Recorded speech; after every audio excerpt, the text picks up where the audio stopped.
Welcome to Everyday Podcast. Let's talk. This is your host Mohammad Afan. Today we're doing a special episode regarding earn wage access, and for that we have a specialized company that is working in Pakistan. And from that specialized company, we have called in a representative from that company, Mr. Ashraf Saleem. Mr. Ashraf, थोड़ा सा अपना आपको introduction दे दे कि people who don't know who is Ashraf. Okay. Firstly, thank you for having me here. My name is Ashraf Saleem. I'm the head of strategy at Abhi currently. A little bit about my background. I did my studies kind of primary and secondary school here in Karachi, and then went to the UK to do my undergraduate degree, first at LSE and then a master's at Cambridge. Funny enough, when I graduated from Cambridge, it was the first COVID year. So I was the first batch that was affected by the COVID virus, and all the opportunities that I had there just evaporated effectively. And I moved back home. Worked with my dad for a few months in investments, and then connected with the founders of Abhi, who were Umair and Ali, through an old friend of mine who was the first employee at Abhi. And kind of we connected on what the story of the company is and the product that we'll be talking about today of earned wage access, and came on board with the company back in October of 2021, and have been there ever since. Helped kind of the company go through its Series A funding round, and because I was in the company at such an early stage, I had the opportunity to work in kind of all facets of the company, from strategy, operations, helping build the product and kind of mature it. And here we are today, kind of growing very quickly and being at the stage we are, and hoping to continue this trajectory forward. Right. Because when I saw your profile, when Ali mentioned me कि you should interview this guy, and I said okay, and then I went to your profile. I said yeah, this guy is taken from KGS, Yes, that's correct. LSE, Cambridge. In what Yeah. type of, and what type of world when someone study from all these schools come back to Pakistan and serve this country? Well, What kind of world is that? Well, to be completely honest, I did not think that I would be back here, and and when I was there, I was very focused on kind of joining something like investment banking or consulting there. But I guess for better or worse, and looking back at it, I think it was maybe for the better that I did come back. I got to kind of spend time with my parents and with my family, and kind of got to be a part of helping build a company, which is probably not what I would have gone into, and certainly didn't think at that point that I would be into when I was studying that. I thought I'd be part of more of the corporate world in a more formalized kind of banking world. So yeah, I think things will work for the better in retrospect. Right. So your experience and your academic qualification really speaks for itself. But I wanted to ask your take on the current macroeconomic conditions that we see right now in Pakistan and globally across the world. How do you you went through the COVID period, and now you went through this not a very good period of time. Let's just say a recessionary period. What do you take? What's your take on it? So I think in terms of what kind of the macro feel we're getting, I think it was going to happen, and anyone who had been following kind of all the necessary rate cuts, which were very important, being able to support the economy through the shutdown through COVID, and that was essential that we got out of that the way we did, and being successful in that way. But when you pump so much money and you do so many rate cuts, that it's expected that it will come back after, right? And that's just how economic cycles work. So it's not unexpected that there's a period of high inflation now, and the central banks globally and here are reacting to it, raising rates, and kind of helping the economy kind of cool down a little bit. So once again, we prepare ourselves for the next boom cycle. So it's been happening for as far old as we can remember. It's just a basis of how economics works. But in terms of another factor that I'd like to address was kind of the job cuts. Yes. So if you'd actually look at US job data, unemployment is still very, very low. It's those job cuts are actually targeted at the technology sector. So it kind of happens at every 10 or 20, 10 years or in that, and kind of that period. There is something big that happens to a major industry. So back in 2000, it was the dot-com bubble that burst, which is once again the tech industry. which had a correction. Then Mm. in 2008, with the global financial crisis, it was the banking sector. Mm. But True. because the banking sector is so involved in everything, it's kind of contagion that spreads across the economy. And once again, this time after the 20-year period of the dot-com bubble, is the tech industry again, which for even through the financial crisis was kind of on an upward trajectory, which is why it needed a correction. So it's nothing that might be unexpected. It was kind of a valuation bubble on the tech front, True. which I guess needed a correction, and we'll find out in the next 5 years that it probably was for the best, for kind of expectations to realize and to prepare us for the next generation of True. companies. Mother, true. You can see how the PE would be range from around 100, especially for companies like Tesla. Yeah, And those were something like outrageous valuations that they were getting in, especially. exactly. But then we talk about the current Pakistani ecosystem as well. We see job cuts at Daraz. We see job cuts in the textile sector. We've seen job cuts in Pakistan as well across the border. But how do you range this in? What do you think is number one factor in Pakistan that trades? Yeah, I mean, Pakistan on a macroeconomic level is obviously going through a tough time, and I think most of those things are a result of that. And I think the focus should be on fixing our macro, especially from that perspective, where we're still a very import-driven economy, and the inflation that we see today is very much cost-driven, because as the rupee kind of adjusts and devalues further, our imports continue to get more expensive.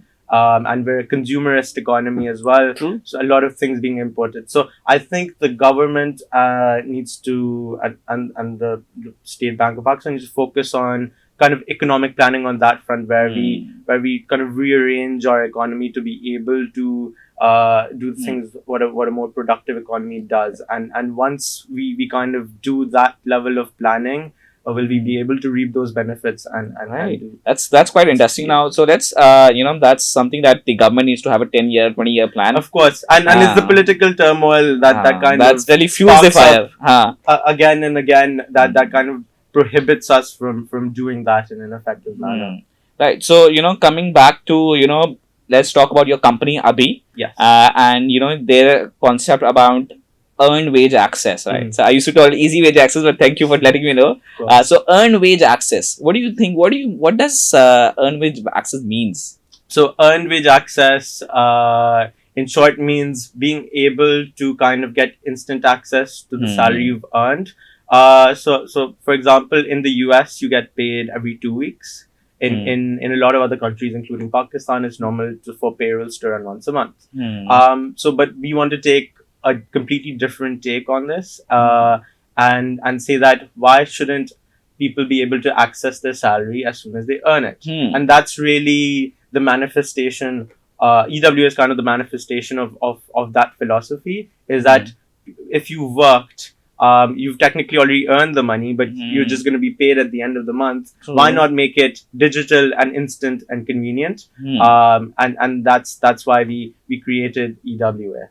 Right. So but a lot of people have have criticized EWA in the sense that it's basically giving out loans with a charged fee. So how does it become Shariah compliant? So can you translate that? How do you charge fees? How does the company make money? And at the same time helps the employees who are accessing wages. Sure. So, firstly, why is it Sharia compliant? In a more simplistic sense, it's because we're not charging you any riba or interest. It's we just charge a processing fee, just like any other kind of transaction you do. When they charge you transaction fee for kind of just cover the cost, we're a facilitator for that. So it's in that sense it's simpler. But also in a more in-depth manner, a lot of kind of Sharia financial transactions are based on a tijarat or trade. And we work with some of the most renowned Sharia advisors in the country to ensure that all of our processes and our product is vetted through them, so that even every process is Sharia compliant. So that's kind of what we go for, to make sure that people aren't doing anything wrong and they kind of stay true to the principles they believe in.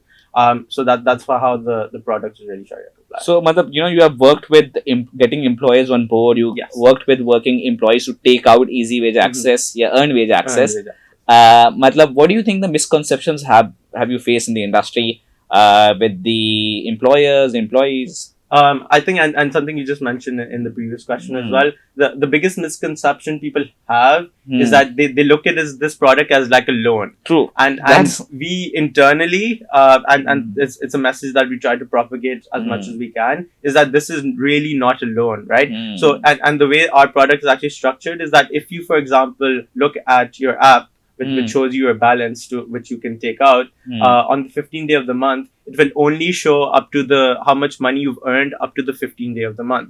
So it's only money that you have already worked hard for and you've already earned that we're letting you access. So why would you consider that this a loan?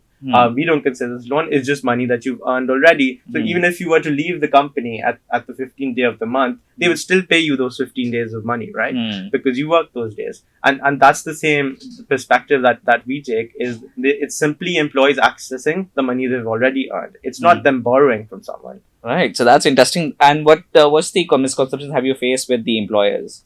The employers, firstly, they think it's they're gonna need to do a lot of work, and something that many of the partners that we work with and the companies we work with has come to realize that it's very much easy for them to do it this way, both convenient for the employee and the employer. Because, for example, most companies in Pakistan already do some form of salary advance, right? Because we're a country where people do need access to money for whatever reasons, whether it's weddings, whether it's emergencies, and most employers are already giving that, so they need to have a process for that, which can often be very long and take and cause unnecessary burden on the employees and the employers, because they need to also have cash laying around to be able to do this.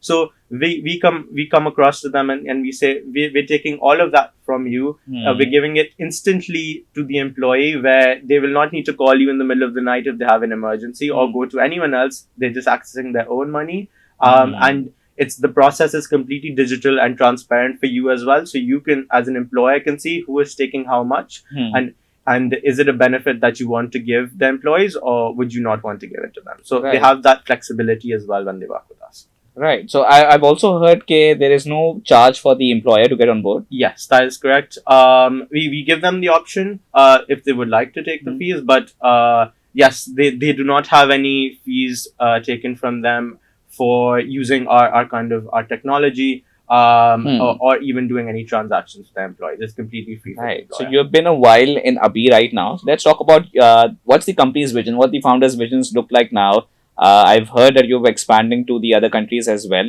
So what's the vision like now?